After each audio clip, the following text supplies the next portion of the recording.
మే 13వ తేదీన జరిగినటువంటి పార్లమెంట్ ఎన్నికల్లో 17 పార్లమెంటు స్థానాలకు ఎన్నిక జరగగా కాంగ్రెస్ పార్టీ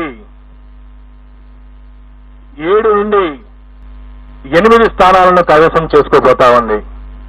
కాంగ్రెస్ పార్టీ 7 నుండి 8 స్థానాలను కైవసం చేసుకోబోతా ఉంది. భారతీయ జనతా పార్టీ 8 నుండి 9 స్థానాలను కైవసం చేసుకోబోతా ఉంది.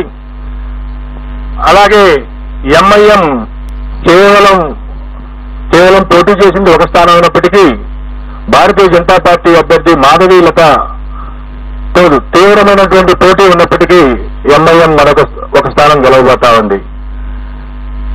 గతంలో 39 అసెంబ్లీ స్థానాలు సాధించి అంతకుముందు 2019 పార్లమెంట్ ఎన్నికల్లో 8 పార్లమెంటు స్థానాలు సాధించినటువంటి టీఆర్ఎస్ పార్టీ ఇప్పుడు 0 స్థానాలకు పరిమితం కాబోతా ఉంది.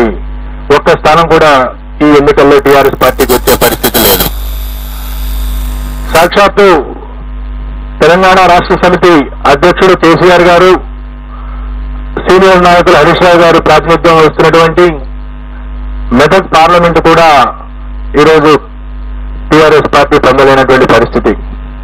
గడిచిన అసెంబ్లీ ఎన్నికల్లో 7